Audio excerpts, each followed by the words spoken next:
이 세상 모든 여자를 건강 퀸으로 만들어줄 건강의 여신. 오늘의 주제는요. 중년 여성 돌연사의 주범, 혈관 갱년기를 잡아랍니다. 뭐야. 아니, 혈관에도 갱년기가 있어요. 아니, 제가 지금 놀라가지고 갱년기 갱자만 들어도 지금 죽겠는데. 그리고 돌연사요? 갑자기 죽는다고요? 저는요, 갱년기 때 잠을 못 자, 잠을 못 자, 잠을 못 자, 잠을 못 자.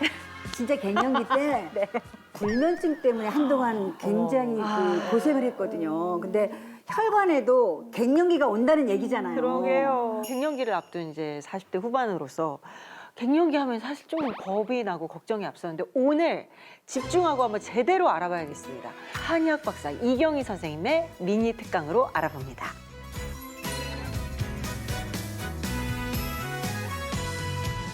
갱년기 하면 여성 호르몬의 감소로 인해서 뭐 잠을 못 주무신다든가 열감이 있다든가 안면 홍조 또 신경질과 우울감 이런 게 떠오르실 겁니다. 자, 그런데 이런 불편감보다도 갱년기 여성의 건강에 더 직접적이고요. 보다 더 위험한 변화가 있습니다. 바로 혈관의 변성이죠. 자, 여성 호르몬은요, 혈관을 지키는 보호막으로 좋은 콜레스테롤은 높여주고 나쁜 콜레스테롤은 낮춰서 혈관의 탄력을 지켜줘요. 그런데 갱년기가 되면 여성 호르몬이 급격하게 줄어들게 되죠. 그러면 이런 혈관 보호막이 사라져 버리는 겁니다. 그 결과 혈관은 딱딱하게 굳고요. 혈액은 염증으로 인해서 탁해지게 되는데 이런 갱년기를 겪는 혈관을 혈관 갱년기라고 부를 수 있습니다. 자, 문제는요. 혈관 갱년기로 인한 혈관의 변화가 은밀하고 빠르게 목숨을 위협하는 심혈관 질환으로 이어져 간다는 점이죠. 제가 그 혈관 갱년기를 겪는 거네요. 젊었을 때는 저혈압이었는데 네. 나이가 들고 갱년기가 되면서 혈압이 높아져서 오히려 고혈압을 주의하라고 하더라고요. 제 주위에 그런 사람들 많이 봤어요. 저는 제가 20대 때 혈액 검사 했을 때 고지혈증이 나왔었어요. 어머. 이게 보니까 저희 아버지 이제 피가 가족력이 약간 가족력. 있구나 해서 저도 굉장히 그 주의를 하고 있거든요. 항상 관리하고 뭐 콜레스테롤 수치나 뭐 이런 것들을 뭐 항상 보고 하는데 이게 한번 고지혈증 약 먹기 시작하면 평생 먹어야 평생 한다고 먹어요. 해서 이제 사람들이 다들 그것 때문에 좀 걱정하고 조심하고 있는데 이게 지금 들어보니까는 갱년기 중에도 혈관 갱년기가 복병이네요. 네, 맞습니다. 근데 여기서 중요한 것도 하나 있습니다. 혈관 갱년기는요, 40대 이후부터 전생에 걸쳐서 계속 이어지는 변화로 지속적으로 진행되는 증상이라고 이해하셔야 됩니다. 자, 이렇게 혈관 갱년기를 강조하는 이유는요, 심혈관 질환의 위험이 커지기 때문인데 실제로 여성들의 주요 사망 원인이 심혈관 질환이에요. 암보다도 사망률이 높거든요. 그 중에서도 심장에 혈액을 공급하는 관상동맥, 이 관상동맥이 막혀서 심장 근육이 괴사해서 사망에 이르는 심근경색이 있죠. 이 심근경색의 위험률이 60대 이후에 높아지는 것으로 나타났습니다. 너무 무섭다. 아니 저도 갱년기 증상을 겪을 때 심장이 가끔 두근거리고 이제 바늘로 약간 콕콕 찌르는 것처럼 찌릿찌릿해서 굉장히 그 무서웠거든요. 그래서 항상 1년에 한 번씩 건강검진을 할 때마다 꼭꼭 체크하고 있어요. 자, 흔히 심장질환 증상 생각하면 대부분 뭐 지었지 않은 흉통, 뭐 심장 부위의 통증 이런 거 생각하시잖아요. 흉통이 있어서 혈관 조영술과 같은 검사를 갔어요. 그런데 이상을 찾지 못하고 그냥 간과해서 병을 키우는 경우도 있어요. 자, 이런 경우는요, 큰 심장 혈관인 관상동맥은 정상이에요. 그런데 반해서 심장의 근육 속에 미세혈관이 막혀버리는 거죠. 이걸 미세혈관 협심증이라고 하는데 이 병 역시 갱년기 여성에게서 더 흔하게 나타나게 됩니다. 자, 영상 한번 보실까요? 네. 자, 혈관 조영술로 심장 혈관을 검사한 건데요. 자, 일반 협심증은 한눈에 보기에도 큰 관상동맥이 막혀서 혈관이 마치 끊어진 것처럼 혈액이 통하지 않게 저렇게 그래요? 눈에 보이게 나타나요. 네. 그런데 반면에 미세혈관 협심증은요, 관상동맥은 막힘없이 깨끗하게, 그러니까 혈액이 잘 흐르는 것처럼 보이죠. 네. 미세혈관이 막혀 있는 상태예요. 찾아내기가 어렵다 보니까 놓치기도 쉽겠죠. 방치하면 심근경색으로 발전할 수도 있고 사망률도 4배가량 높아지게 됩니다.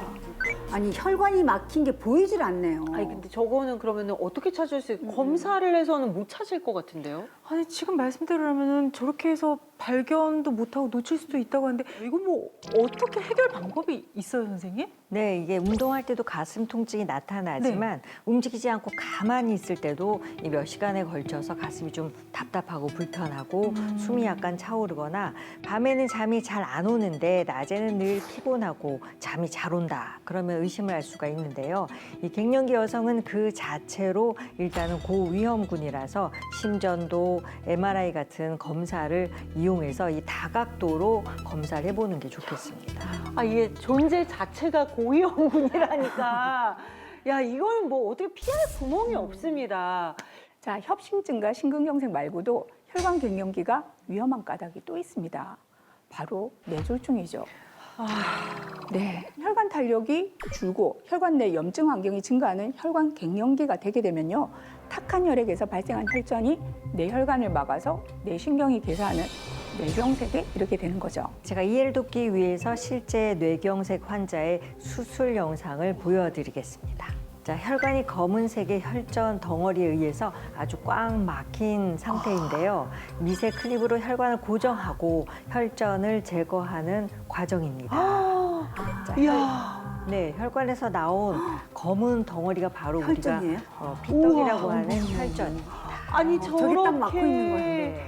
저 혈관에 저런 덩어리가 들어가 있으니까 그니까. 꽉 막고 있네요, 아주. 저렇게 막혀있으니까 피가 당연히 안 통하겠죠? 아니 저러다 쓰러져서 신문일관 되고 그러는 거잖아요. 저런데 이제 방치하면 돌연사로 이어질 수가 있고요. 가까스로 생명을 건졌다고 하더라도 이 분당 200만 개 달하는 이 뇌세포가 사멸하기 때문에 심각한 뇌 손상이 일어나서 말끔하게 완치되는 경우는 단 9%에 불과합니다.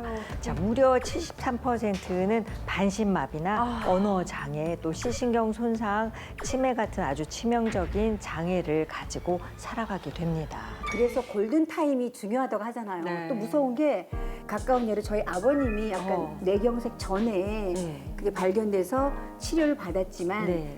100% 완치는 안 되더라고. 한 20% 정도 손 한쪽이 약간 거동이 불편감. 불편했어요. 그러니까 젓가락을 못 들 정도, 숟가락은 줄 수 있는데 젓가락을 잡지는 못하시더라고요. 후유증이 남아있더라고요. 흔히 혈관은요, 70% 가까이 막힐 때까지는 특별한 자각 증상이 무섭다. 없어서 그래서 무증상 장기라고 무증상. 알려져 있어요. 근데 알고 보면요, 우리도 모르는 사이에 혈관은 매일 그리고 꾸준하게 아프다는 신호를 보내고 있습니다. 그게 바로 혈관 통증입니다. 혈관 통증요?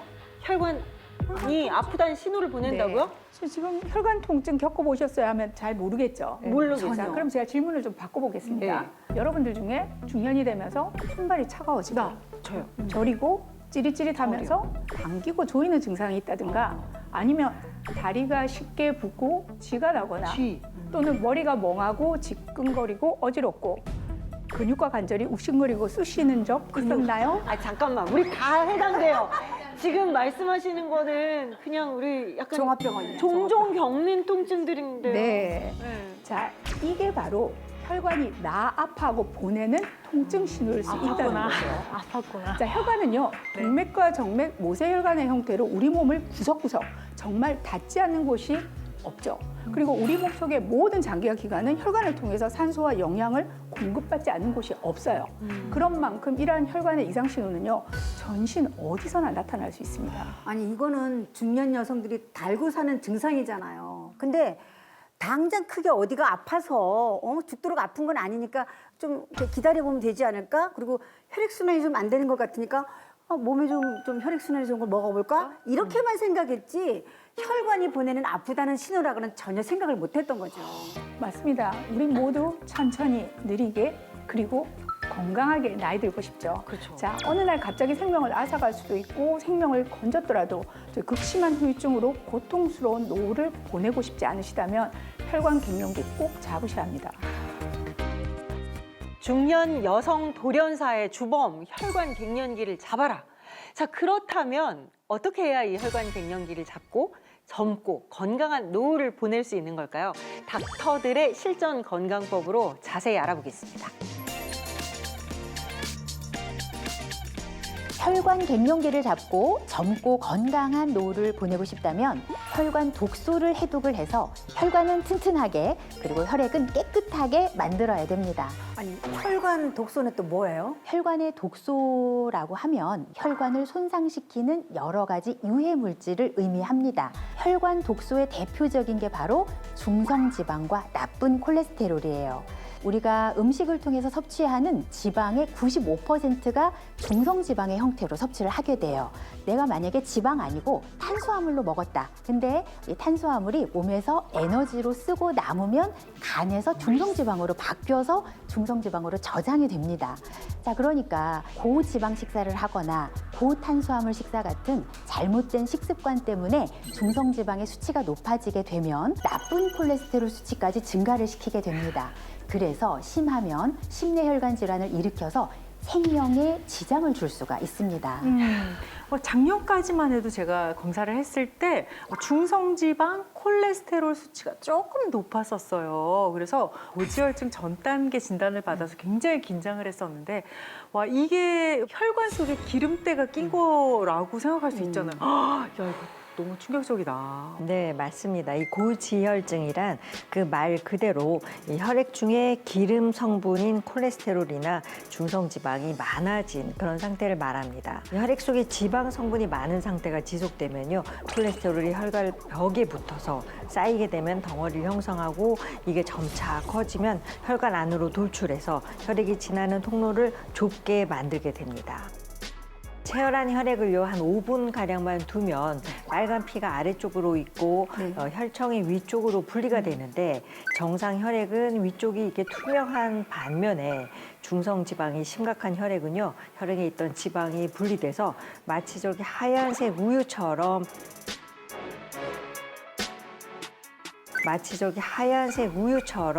흰색 띠를 띠는 것을 볼 수가 있습니다. 우리 그 삼겹살 기름 맞아요, 굳을 맞아요. 때 하얘지잖아요. 네. 그거 같아요. 저러니까 혈관이 막힐 수밖에 없네요. 그런데 문제는 이게 다가 아닙니다. 또 다른 혈관 독소도 있는데요. 바로 활성산소예요. 활성산소는 숨만 쉬어도 매일매일 생겨나는 유해 물질이라는 게 문제입니다. 어머머. 깜짝 놀랐어요. 아, 근데 잠깐만. 존재 자체가 고위험군에다가 갱년기 여성은 숨만 쉬어도 혈관 독소가 생긴다. 저희 어떻게 하면 되나요, 선생님? 내가 이제 호흡을 통해서 들어온 산소는요, 얘 목적은 세포 안에서 에너지를 만들어내는 거예요. 에너지를 만들고 나면 여기서 자연스럽게 찌꺼기가 남게 되는데 그 찌꺼기가 바로 활성산소입니다. 그래서 내가 숨만 쉬어도 유해 물질이 끊임없이 몸 안에서 생겨나는 거예요. 여기에 이 활성산소를 부추기는 나쁜 식습관이 있는데 바로 과식, 폭식 이런 식사 습관입니다. 원래보다 좀 많은 양의 음식이 들어오게 되면 음식을 소화시키고 이걸 사용하기 위해서 우리 몸에서는 평소보다 더 많은 산소가 필요하고 그러면 자연스럽게 활성산소가 증가할 수밖에 없습니다. 자, 식후에 유독 졸립고 밥을 먹은 뒤에 오히려 더 피곤하거나 무기력하고 집중하기가 어렵다. 만약에 이런 증상이 있다면 이 몸속에서 활성산소가 과도하게 생성이 돼서 발생하는 산화 스트레스 신호일 수가 있습니다. 그러니까 혈당 스파이크는 식후 바로 졸음이 오는 게 아니라 식후 1시간에서 2시간 그 사이에 참기 힘든 졸음이 오고 이때 뭐 집중력이 떨어지거나 어지러운 증상으로 나타나지만 활성산소가 과잉돼서 나타날 때는 식사 직후부터 몸이 무겁고 힘이 빠지고 두통이나 근육통이 동반이 될 수가 있습니다. 제가 어제 밤에 있었던 이야기를 잠깐 드리면 제가 족발보쌈을 아주 맛있게 먹었거든요. 근데 제가 좀 너무 피곤해서 그만 먹었어요.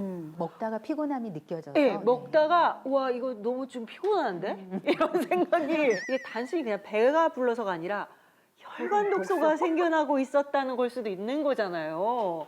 그러면은 이럴 때 혈관에는 어떤 문제가 생기는 걸까요? 네, 이 과잉된 활성산소는 혈관을 돌아다니면서 혈관을 파괴하고 혈액의 흐름을 방해해서요, 혈액 순환 장애를 유발하게 되는데, 이뿐만이 아니라 염증을 유발해서 콜레스테롤이 쌓이는 것을 가속화하게 됩니다. 자, 그러면 어떻게 되냐면 혈관이 점점 딱딱하게 굳는 동맥경화증은 물론이고요, 당뇨, 고혈압 같은 만성 질환이 유발되고, 이는 나아가서 심내혈관 질환의 원인이 될 수가 있습니다. 아니 진짜 너무 속상하네요. 숨만 쉬어도 그리고 과식만 해도 이게 생긴다니까. 어머 이거 어떻게 하면 좋아요? 혈관 독소가 생기는 걸? 솔루션을 드려야죠. 자, 혈관 독소를 없애고 혈관을 튼튼하게 그리고 혈액을 깨끗하게 만들기 위해서는요. 혈관 회복 영양소를 챙겨 드시면 좋은데 네. 자, 혈관 회복 영양소의 정체는요. 네. 바로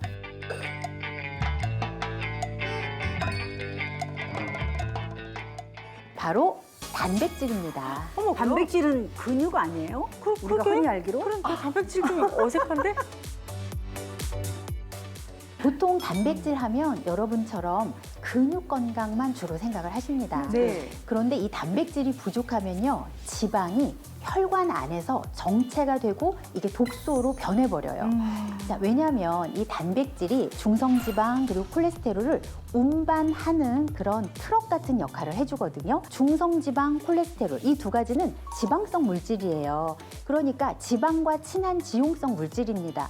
그런데 우리 혈액은요, 수용성이에요. 그렇죠. 그러니까 이 수용성에서는 지용성 물질이 마음대로 움직일 수가 없어요. 그렇기 때문에 단백질에 실려서만 움직일 수가 있습니다. 그래서 이 단백질이 중성지방과 콜레스테롤을 싣고 필요한 목적지까지 운반을 해요. 그래서 거기서 쓰이고 만약에 남았다. 그러면 다시 그걸 회수하고 정리하고 이런 역할까지 다 해주는 게 바로 단백질입니다. 와, 이거 완전 단백질이 혈관을 청소를 해주는 거잖아요. 운반해주고, 그다음에 정리해주고, 배출해주고, 뭐 치워주고. 네, 맞습니다. 그래서 실제로 고품질 단백질을 보충을 했을 때 심혈관 질환을 일으키는 위험 요인인 총콜레스테롤, 그리고 나쁜 콜레스테롤, 그리고 중성지방이 감소한 것은 물론이고 혈압까지 모두 감소했다는 연구 결과도 있습니다. 저는 평소에도 많이 챙겨 먹어요. 저는 콩을 좋아하거든요. 콩자반 먹고 그다음에 뭐 콩국수 같은 것도 좋아하고. 전 진짜 계란을 너무 많이 먹는 것 같아. 진짜 하루에 한 계란만큼 개. 좋은 게 없어. 근데 먹다 보면 어쩔 땐 5개도 먹는다. 너무 많이 먹나? 아, 그리고요. 또 요즘에는요. 운동하기 전에 출출한데 이거 뭘 먹으면 부담스럽잖아. 그래서 음료 형태로 나온 단백질 음료들도 있더라고요. 그런 것들도 좀 도움이 되는지 모르겠어요. 영양학자 입장에서 말씀을 꼭 드리고 싶은 것 중에 하나는 단백질을 분산해서 먹어야 된다는 거예요. 그러니까 이제 우리가 단백질의 대표적인 게 고기 아니면 이제 보충제 형태로 요즘 많이들 드시잖아요. 그러니까 먹을 때 많이 먹고 안 먹을 때 안 먹고 이렇게 계란 5개 먹으면 안 돼. 계란 5개 먹으면 돼. 고기는 이렇게 먹는데? 자, 이렇게 하시면 단백질이 한꺼번에 많이 먹어도 몸에서 한 번에 이용이 되는 데는 한계가 있는 영양소예요. 맞아요. 그래서 가능하다면 하루에 3번으로 나누어서 먹는 것이 좋습니다. 한 번에 사용할 수 있는 단백질 양이 20에서 25g 정도예요. 이게 단백질로 환산을 했을 때. 그러면 식품으로 봤을 때는 고기나 생선은 손바닥 크기 정도. 두부다 그러면 한 몫. 많이 그리고 먹는 거네요. 그거. 다 달걀 먹어야 되는구나. 4개. 달걀 4개. 네 개. 적당히 먹잖아요. 4개. 네. 오. 자, 이것보다 더 많이 한 번에 많이 먹었다. 소변으로 배출이 돼버려요. 그래서 신장을 오히려 좀 부담을 줄 수가 있습니다. 그렇구나. 자, 그리고 단백질을 드실 때는요, 수분과 함께 먹으면 흡수가 더 잘 됩니다. 단백질이 위와 소장에서 아미노산으로 잘게 이제 분해가 되어야만 우리 몸에 흡수가 될 수 있는데 이 과정을 가수분해 과정이라고 불러요. 자, 말 그대로 가수라는 게 물을 더해서 분해가 된다. 물이 들어가서 분해가 된다라는 뜻입니다. 그래서 만약에 물이 부족하다면 이 가수분해 속도가 느려지면서 단백질이 분해가 잘 되지 않고 그만큼 흡수율도 낮아지게 됩니다. 물도 충분히 마셔줘야 되죠.